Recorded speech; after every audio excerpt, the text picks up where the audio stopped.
Dear brothers and sisters, welcome all of you here on this beautiful Sunday afternoon. As you all gather here, we've been trying to understand the verses written by Sant Rajinder Singh Maharaj. It's very interesting that the verses that he wrote were as applicable at that time as they were today. And so going through his verses, I found this one verse which I thought was very interesting as it relates to the times that we are passing through. And once we focus on the poetry of Sant Rajinder Singh Maharaj, we find that there are depths of meaning. If you just read it on the level of just the words, you will have one kind of understanding. But when you start to dig deep into it and figure out the depth of why that verse was written, of what is the real meaning, then you start to understand that he was unfolding some aspect of spirituality so that we who walk on the path back to God, we who want to fulfill the purpose of us being alive, we who want to get off the wheel of transmigration, are able to find a way, have a pathway so that we can reach our goals. And so in this verse, Sant Rajinder Singh Maharaj is saying, he says, "Anganit zakhmon se khilta hua ye dil ka chaman." Anganit zakhmon se khilta hua ye dil ka chaman, आरज़ू है कि तेरी राह गुजार हो जाए. आरज़ू है कि तेरी राह गुजार हो जाए. So Sant Rajinder Singh Maharaj, if we translate this into English, he's saying, the garden of my heart is blooming with countless wounds. At the first line, the garden of my heart is blooming with countless wounds. And the next line says, it is my wish to travel with you, to be on the path with you, so that I can reach my goals. So when we try to understand this verse, what is very interesting is, if you only read the words, blooming something and blooming with wounds, it's very difficult to understand. Because a wound gives you pain. And when you get pain, how can you be blooming? And so if you just look at the words will just say, oh, there are like unlimited wounds. Anganit is unlimited. And so you would wonder, I mean, if you have wounds, there has to be pain. If you have pain, then you're in difficulties. So how could you be blooming? And so when you really understand this verse, I think what he's trying to tell us is, first we understand that he's taken the heart as a garden. He says, "Anganit zakhmon se khilta hua ye dil ka chaman." Dil ka chaman is like the garden of the heart. Okay.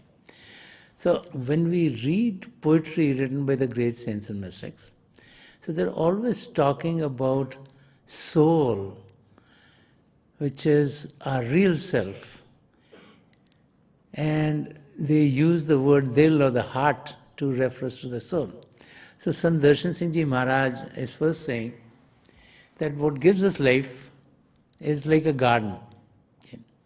Now in a garden you have the right kind of soil, and then you put the seeds and all kinds of plants start to bloom. And then as they bloom, the garden looks very, very beautiful. Okay. So Sant Rajinder Singh Maharaj is taking that simile, something that we experience in our outer life, so that we can understand something about the spiritual path, which is not a matter, which is focused on consciousness, which is very difficult to explain by words, because all the words that we have in any language are only to explain what is materialistic, what is made of matter, what we experience in the physical world. And so Sant Rajinder Singh Maharaj saying, the garden of my heart is blooming. So think about a garden blooming is it's an analogy which is easy to understand, because in the garden you have different kind of flowers and they're blooming, and And they give sweet fragrances, you want to go into the garden, and it's a very enjoyable atmosphere. But then he says they're blooming with countless wounds.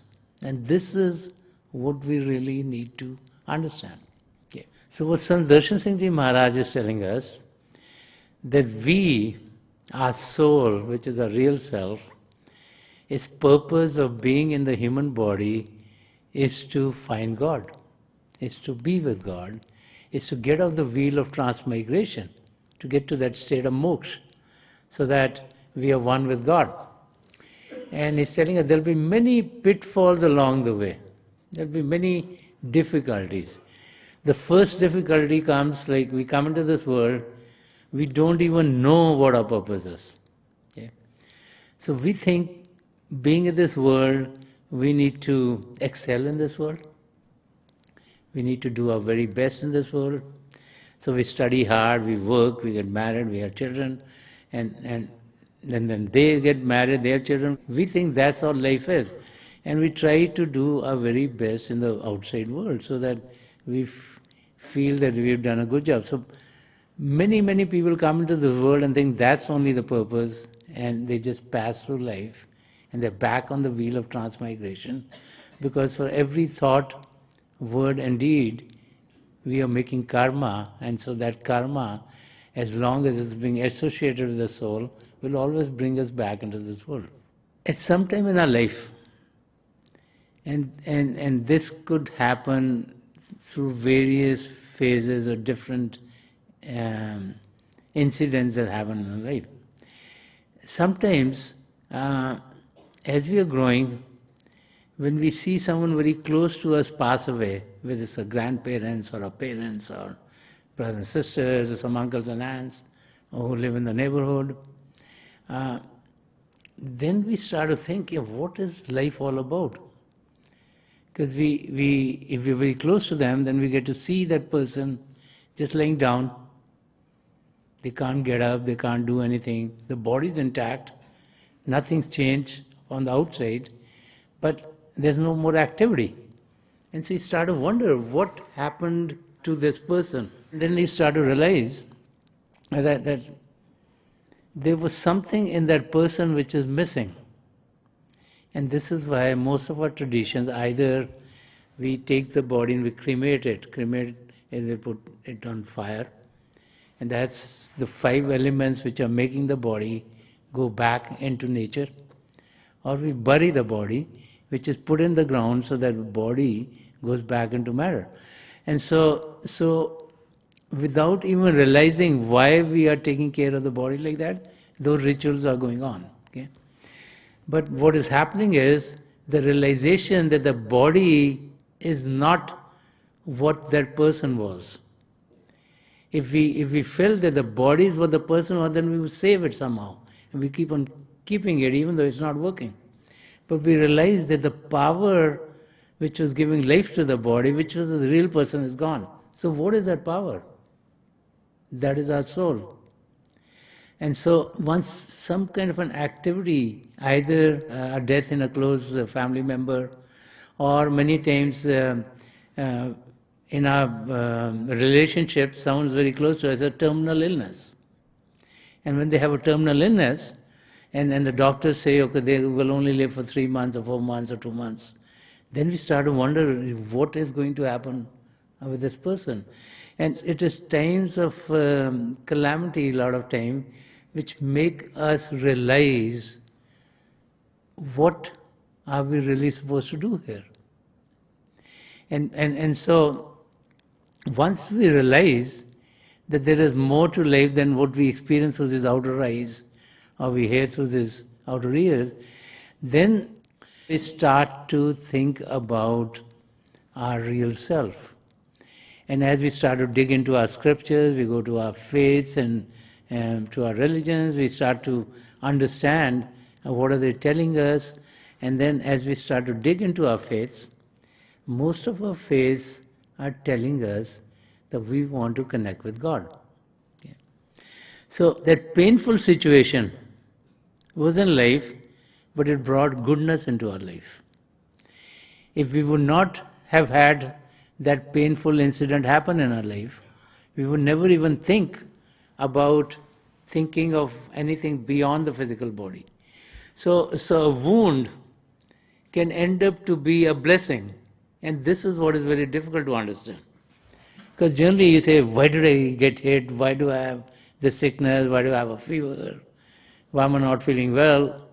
We always think that this pain is coming to, not realizing that the pain might bring us goodness which will focus us in the right direction. And so those are the kind of wounds that Sant Darshan Singh Ji Maharaj is talking about. And then as we, let's say, recognize that there's something more than the body, and as we dig into whatever forms we can find out to know about God and ourselves, as we realize that, oh, in reality we're a soul embodied in this body, then we start to think about what is good for the soul. See, right now we're thinking what is good for the body. We know that we need to keep the body well, so most of us try to eat as well as we can. We try to exercise so the body is fit. We try to keep the body healthy because we know if there's a pain in any part of the body, it affects us. And as we age, we find out many more areas in the body which could be painful. And so as we pass through life, we feel the body should be good, because if the body is not working well, our whole day kind of goes bad. Okay. But when we realize that our true existence is at the level of our soul, then we start to think of, how do I make our soul more healthier? What is the nourishment that the soul needs? Because we know the body needs the right kind of food, but when we start to go at what is needed by our soul, then we start to look at the lives of the great saints and mystics and their teaching, and what is it that made their life or the life of their followers better. One day physically each and every one of us is going to be physically passing away. So we'll have to leave the physical body, but that doesn't mean that our soul will die. So what happens with the soul? So the saints say, we don't want to wait till the end of our life to figure out what is happening. While alive, we can experience our soul. And this is what the experience of all the founders of the various faiths has been. They experienced God in their own life. They talked about their experiences. And these are experiences which are conscious, which are beyond the physical. And the saints said, just like Sant Kripal Singh Ji Maharaj would say, he said, what one man can do, so can another. And the word man, when used in those terms, would encompass males as well as females. So whatever one human can do, so can another. Each and every one of us, when we get the human body, has been given here, between and behind the two eyebrows, what we call the Shiv Netra, or the Dasmadwar, or the single or the third eye, which is the seat of the soul. And this is what differentiates human beings from all other forms of existence. See, there are 8.4 million of species. They call them 84 lakh Jiya Jun. And our soul can transmigrate into any one of them. Okay? The human existence is called the roof and crown of all creation, because in this we've been given the single or the third eye. We've been given all the faculties that are required for us to know God, so that we can attain that state of moksha, so that we can be off the wheel of transmigration. And so Sant Darshan Singh Ji Maharaj, through his verses, telling us that let the garden of your heart, which is your soul, let that bloom even with wounds, because unless you have something happen in the world outside which is painful to you, you are not going to turn your attention away from the world. You won't even focus on God, you won't think about God. So he says, if there are wounds in your life, don't worry about them. Look at the benefit that they provide to you. What he's trying to tell us is, unless you have an experience which will turn you towards God, you will keep on being focused on the world outside, and you will never be able to reach the goal for which you've been given this human body. Once you realize that we are soul, and you realize the purpose of the life is to reach God, then you have to figure out, how do I reach there? And therein comes the comparison with an athlete trying to reach the goal of being the best in whatever sport they're in. The first thing that is important is to be focused on the goal. Once we know that our goal is to meet God, then we need to be focused on that goal. We need to make sure that our life is then based on reaching the goal. And this is why saints talk about our life should be lived in a manner in which we have blinders. You know, when horses are having a race, and each horse has a lane to run in, they are given blinders. So they can't see here, they can't see here, they know that they have to go right in the lane. Because if they don't have blinders, they can see here, they can see here, and then they are distracted. Okay? And so we have many attractions of this world, and the attractions come in many directions. We have many pulls. We enjoy, let's say, traveling to other places. We might enjoy being on the mountains or on the shores of the oceans or rivers. We might enjoy different kinds of food. We might enjoy being with different kind of crowds. We might enjoy all the music, all the dancing. There are many, many attractions of this world. They might distract us from our goal. So we all have 24 hours a day. Okay?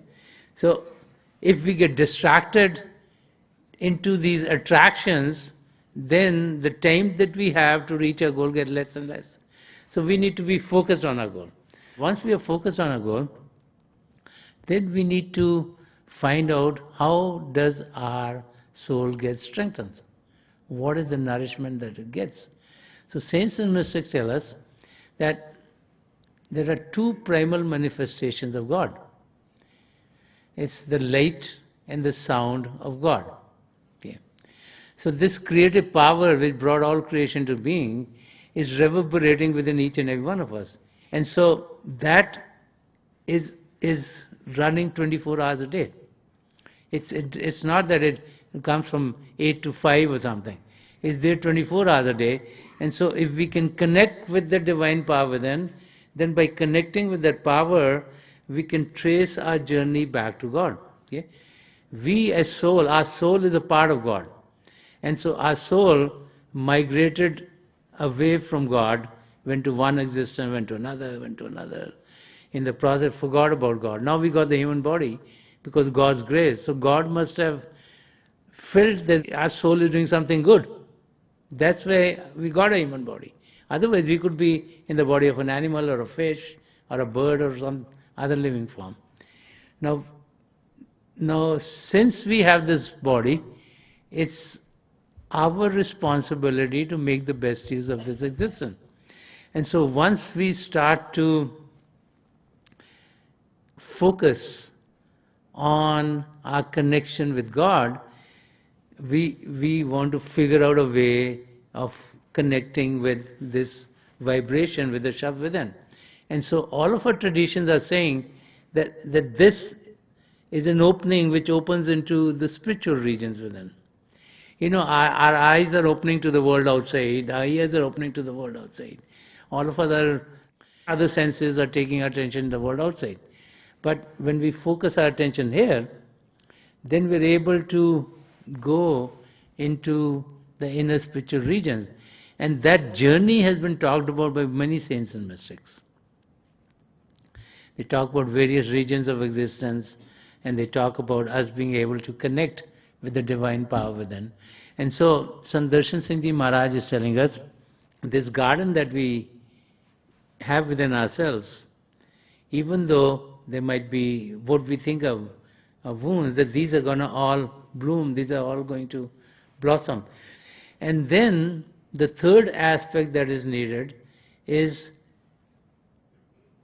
when you look at the lives of these great athletes, whatever field they are in, those who are successful are the ones who are giving enough time to their practices. And so it's the same thing in the spiritual arena. Meditation is not like you can do it on the weekend and say, oh, I'm very busy during the week, I got too much to do, but weekend I'll do, and then say, oh, I can meet God. We need to find time on a daily basis. We need to, and as we are regular in our practices get better. It's the same thing. Players who are playing regularly, every day they go out, they might fall, they get up, they go again and again, and so they get better and better and better. And same thing happens with meditation. As we practice it on a daily basis, it will get better and better and better. Sant Singh Ji Maharaj used to say that we should give 10% of our daily time to our spiritual practice. He didn't say we should give 100% of our daily time. So 10% is about 2.5 hours. That looks like a lot of time. So when we start out, with about half an hour, and we slowly build it up. Because unless we give the time, our practice will not get to be perfect. Okay? So giving the right emphasis on our practice and finding the time to be able to do the practice is very, very important. And so Sant Darshan Singh Ji Maharaj here in the next line, he's saying, Arzu hai ki teri rah guzar ho jaye. So he's saying, my wish is that I be able to go on the journey with you. That I am walking with you. That because the realization that the spiritual master will take us to our goal, which is to find the oneness with God, is what is going to help me also reach that stage. So the key is to be with God. Any help that we can receive on the way, we take the help. The role of the spiritual master is not to connect a disciple with themselves. Their role is to connect the disciple with God. So they act as a catalyst agent. So that's the role of the spiritual master. Here's the soul and here's God. Now this soul has no mechanism to connect with God, and so the role of the spiritual master first is through satsang to tell us about our real self, then to, as we get initiated, to open the single or third eye, which we might not know how to get it open. So through their attention, they can open the spiritual eye, and then the guidance, not only in the world outside, but in the inner spiritual region, which is needed, so that we don't get distracted in those regions, is provided so that we can reach our goals.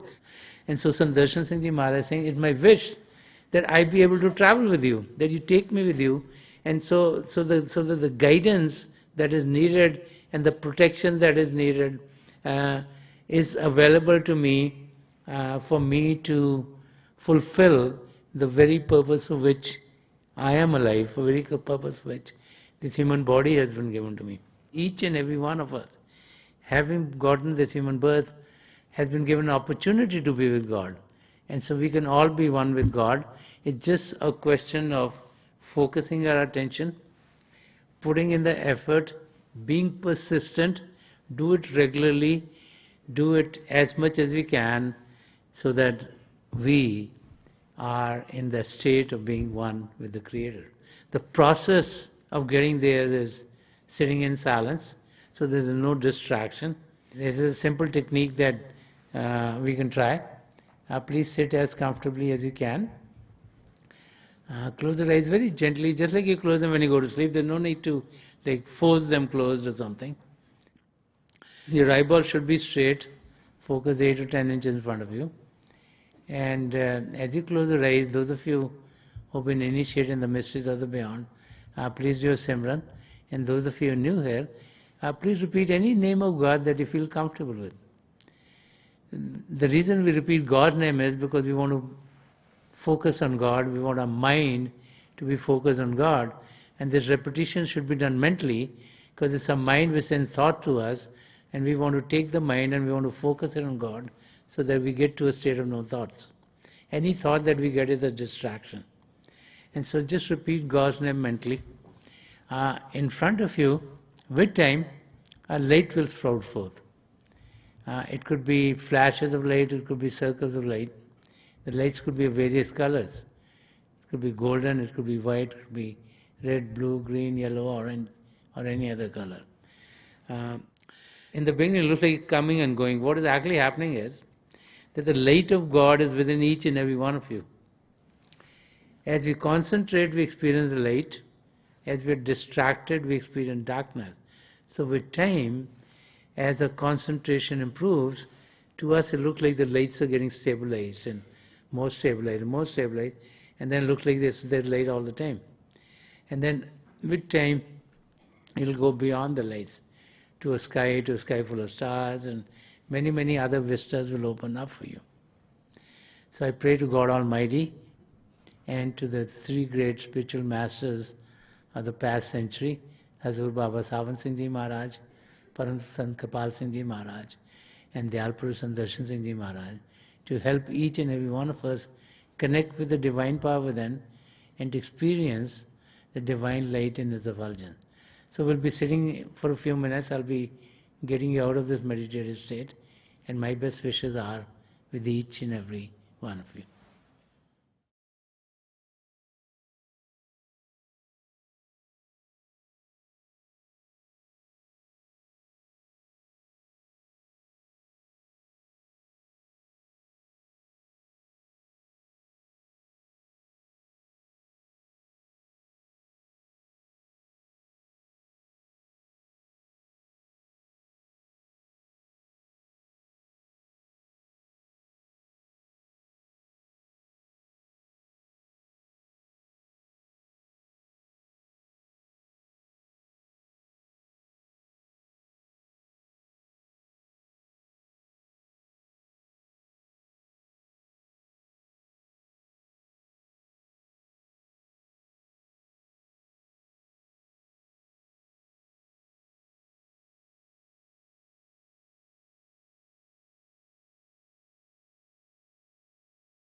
Please leave off.